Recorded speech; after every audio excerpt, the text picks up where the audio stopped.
There's no manual for living here. The everyday chores, you just figure them out.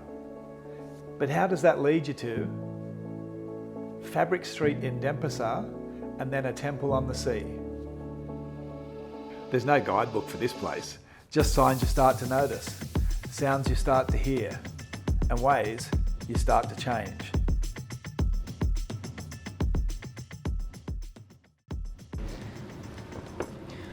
Last week I followed a fisherman into the ocean. This week I'm going to do something a little bit quieter. The way Balinese life flows, even if you don't know the steps. But first, some avocado on toast and a cold cappuccino to start the day, because when you're sitting with a view like this at Umaga, why not?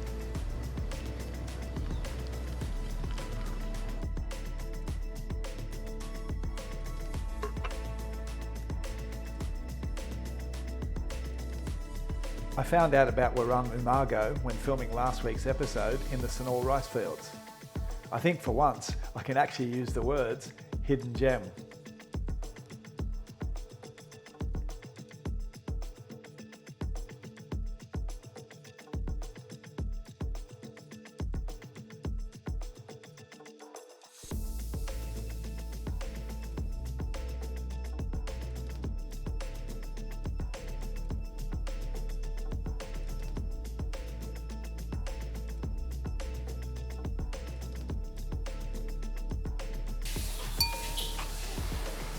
Pagi. Lagi.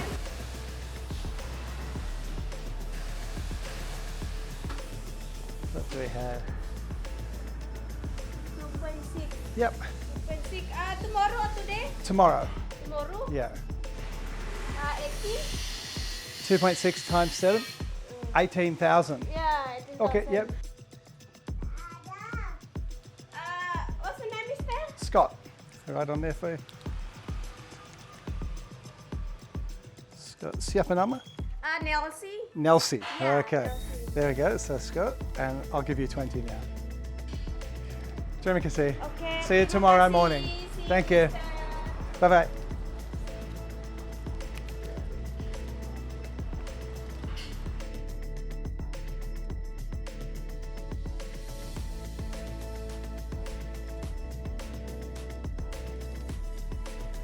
It's not the temples that teach you the most. It's the laundry lady, the kid who corrects your pronunciation, the neighbour's dog who now lets you pass.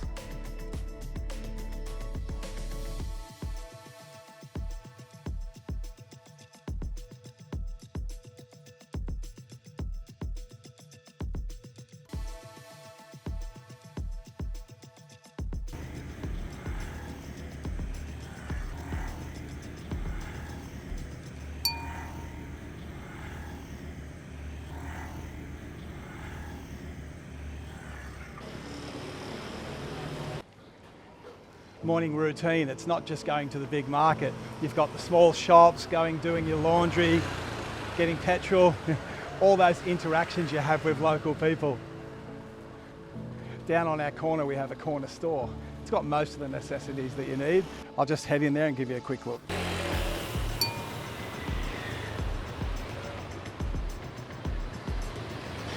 Got all your local vegetables, everything you need at the corner store. Gas bottles, fruit and vegetables. So, and then right next door, you've even got your local water supply.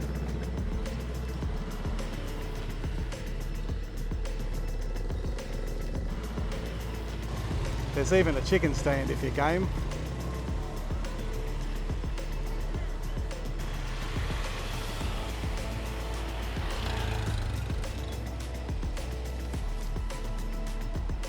How are you today? Good? Is that chicken? Ah, okay. So fresh every day? Fresh. Okay, I'll start coming up this week.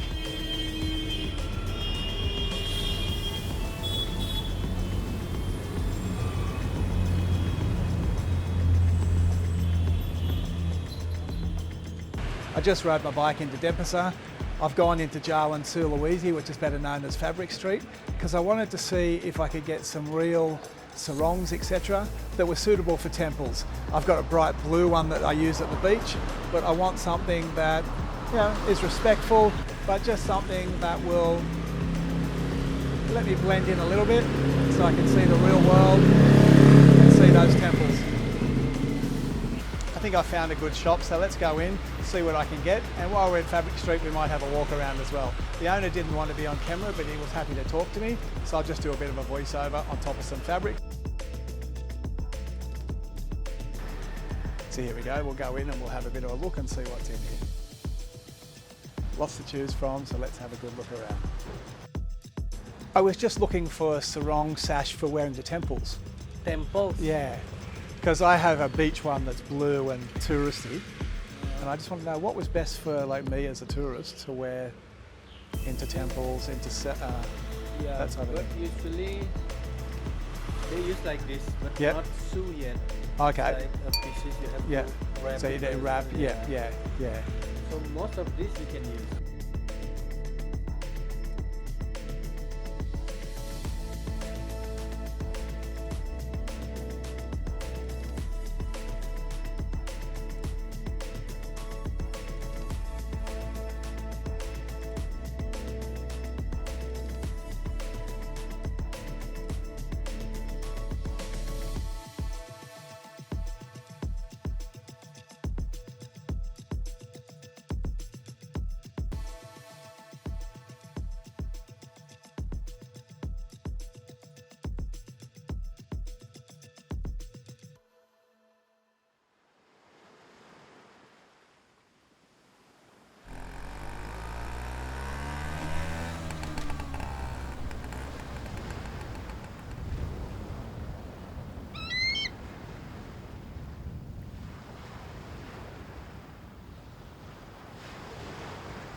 So I've just ridden the motorbike north along the highway from Sanur up to the end of Pantai Galak Beach, or Galak Beach, Pantai Galak, and I'm at this temple which is at the end of the beach. It's where the river, I believe it's the Ayung River, and it meets the sea. And at the end of that there's a temple, and that is Pure Camphuan Windara Segara Temple. It's a temple that was made in 2005, and we're going to have a look at that and see what's special about it and what's it all about. As you can see, it's actually quite, I'm shooting into the sun, but it's actually quite a nice temple. We'll get to the other side of the sun and we'll have a look at it. I didn't really come here with questions. I just came to see, to feel, and maybe to learn how to listen without needing answers.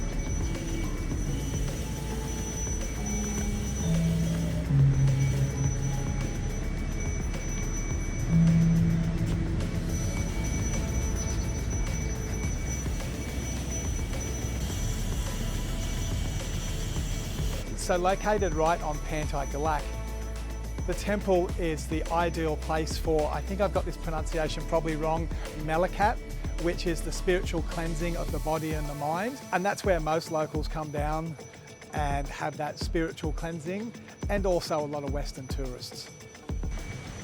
It's quite a remarkable temple.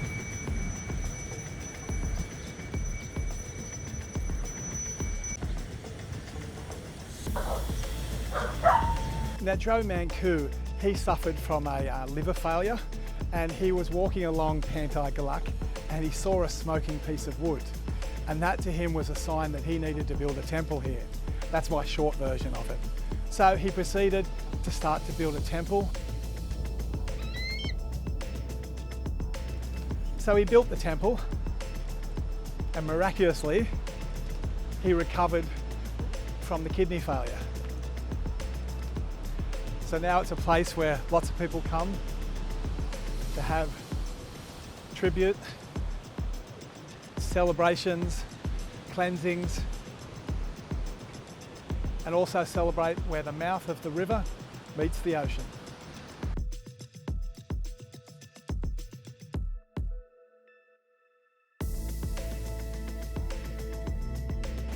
And across the water, I can see people on horseback.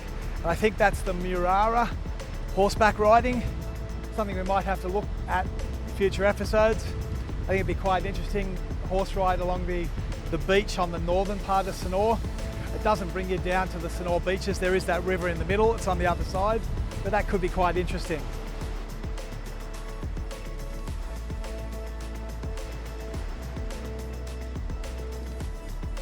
So for a location reference, you can see the Bali Beach Resort Hotel behind me, and also a bit further down you've got Galak Beach. Now that's where you'll start to see the big kites go up around July and August, but it's a bit windy already. The winds may be here for this season, so we might start seeing kites soon of the larger variety.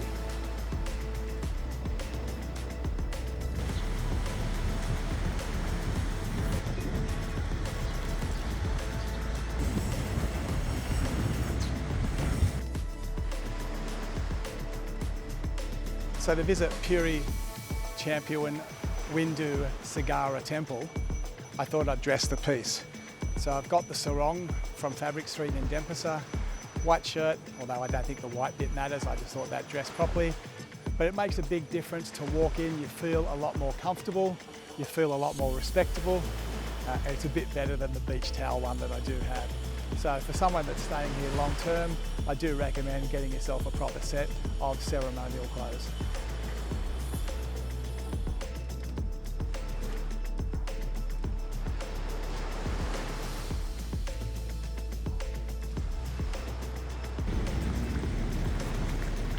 It is very beautiful here, also very sacred. It's only about 20 minutes drive north of Sanur, that's in heavy traffic. I reckon it's definitely worth coming here. It's another one of those little things that you don't usually see in Sanur. You don't take it as part of Sanur, but it's there, just hidden behind that wall of tourism again.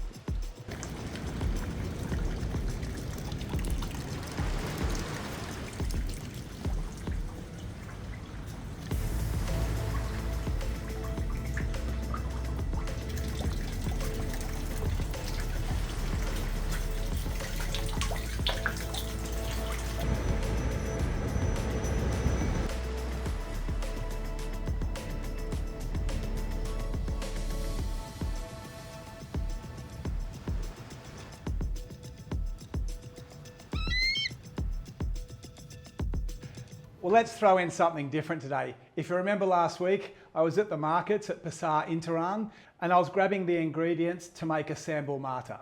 So I've got all my ingredients here. I've got the chilies, the main ingredient of the sambal matah. I've got some shallots. I've got lemongrass. Normally you'd use kaffir lime leaf. I've got a lime. I couldn't get a kaffir lime leaf, but I think that'll do. I'll put a bit of zest of that in there and some juice. 2 cloves of garlic. Also, you would normally have shrimp paste, but today I'm also substituting just a little bit of a mixture of ketchup manis and asin manis. And also a 1/4 teaspoon of sugar and a 1/4 teaspoon of salt. But all of these ingredients can be switched up and changed to your liking. So I'm going to make my own version of sambal matah, and I've looked up online just to check, and there's about 100 different versions anyway. Depending on where you are in Indonesia, there's a regional variety. You'll notice I've also got some kangkung here. I'm going to do that up with a little bit of chili, a little bit of garlic, and we'll have that as a side dish with some red snapper that I got at the market as well. So a 1/4 teaspoon of sugar, and just the same 1/4 teaspoon of salt. Once you've got those both in them, just give them a bit of a mix around. Then we can start cutting up the chilies and the shallots. So with chilies, you can actually take the seeds off. By taking the seeds off, that will limit the spiciness because most of the spice is in those seeds. So I've just washed all the chilies. So what I'm going to do now is just line them up and give them a really quick slice. Just slightly, just slightly thinned. Just thinly sliced, depending on what knife you have, will determine how quickly you can go. One of the funny things when you rent a house, we haven't really got much of a knife set here, so this is pretty much the universal. One knife fits all, cuts bread, butters things, it does the lot. That's the amount of chilies we've got off those 10 chilies. So I'm just going to put that in with that salt and the sugar, and then we'll start on the 6 shallots. Now, this is probably about 4 or 5 serves for us of sambal matah, but depending on the amount of people you have, you can put it in a sealed container once you're finished, and it should last for approximately about 5 days.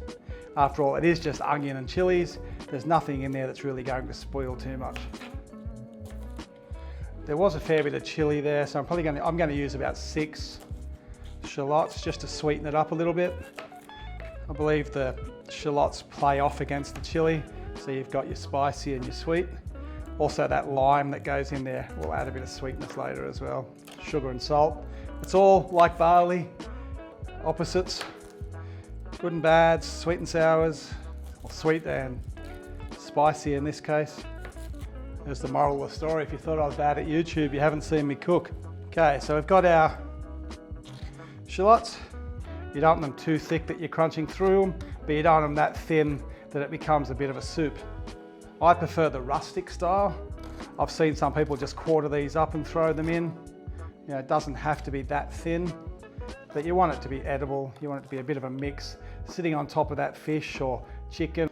Just make sure they're all broken up. We'll give it a good mix later, but they go in now with the chilies.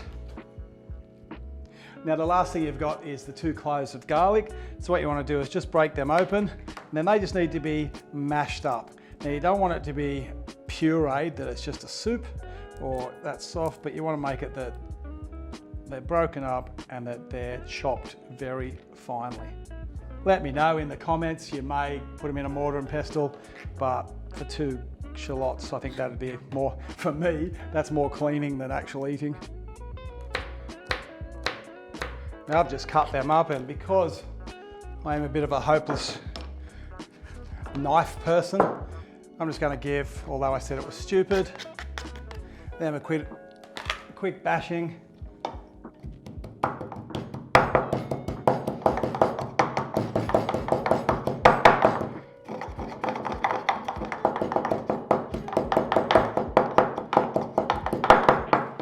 Just the lemongrass, just to stir that around a bit.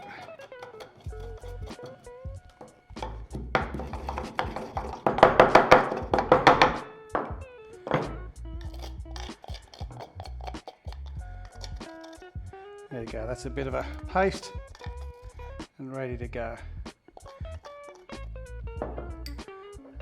Mix that in. So that's the garlic puree down to a degree, to my standard. You'll probably get it a lot better yourself. Mine's probably going to be a little bit grainy, but here's what it is. Just taking the husk off the lemongrass. If it's called a husk, I don't know. And now we've just got that white fleshy bit. Now we're going to cut that bit up, just thinly sliced. Sweating a bit in here. I've turned the aircon off, I've turned the fans off, just so I don't get that noise in the background. I'm paying for that. Now this lemongrass, before you get ahead of yourself, it doesn't go in with this mix. The lemongrass is used with the hot oil at the end, so that you put the hot oil in, and that way it infuses into that oil, and also that soy that we're going to use, or the shrimp paste that you would normally use. So that's as much of the lemongrass as I can get. So I've got my pan here, and that's just going straight in my pan, and we're going to put that with the oil. So we've got the lemongrass in the pan, and we're going to put a little bit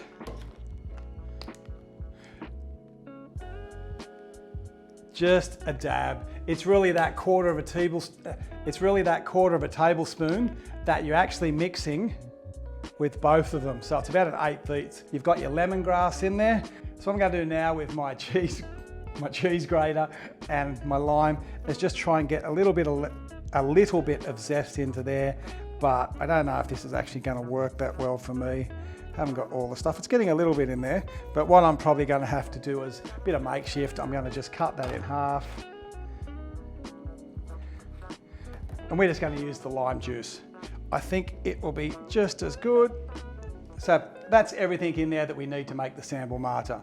We've got the garlic, we've got the shallots, we've got the chili, and there's the salt and the sugar in there. That's in that one there. So in our pan, we're going to fry this up now. We've got the ketchup manis and the asam manis. We've got our lemongrass. I'm going to put 3 tablespoons of oil in there.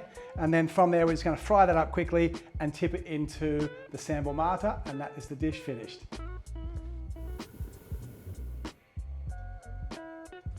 There's 3 tablespoons, give or take. I'll just grab, just lick my fingers. Pretty sure they're full of chili.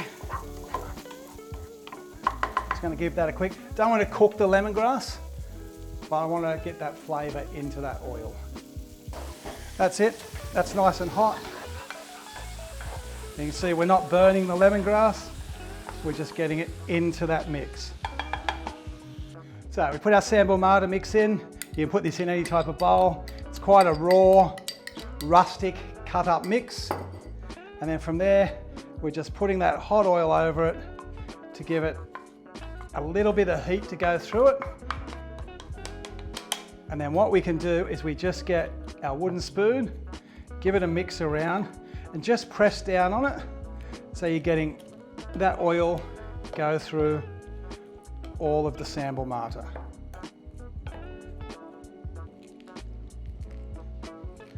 It's a very simple dish. It's really just a side, but if you're Indonesian, I know you're probably going to give me 1,000 hints on cutting it this way, doing it that way. Leave it in the comments. I am by no means no expert at this, but I do enjoy giving it a try. I might try a lot of different things as we go along on our journey through Indonesia. It's great to go in the warungs. I've been calling them warangs for about 48 years. Someone picked me up yesterday and said it's actually a warung, 100% correct. From now on, I'll try to get that one right. But the whole journey, being in Indonesia as an Australian, is learning as you go. So pick me up on things, be nice about it, but if I'm doing it wrong or I say it wrong, let me know. I want to learn, but I want to get it right as well. There's no point in me telling 100 subscribers that I have the wrong thing. Let's get it right. But there we go, that's finished. Later on, I'm going to cook the kangkung up. I'm also going to get the red snapper and we'll make a meal out of this. Join me next week. I might try to cook some real Balinese food, which frankly is like trying to translate poetry with a frying pan. See you next week.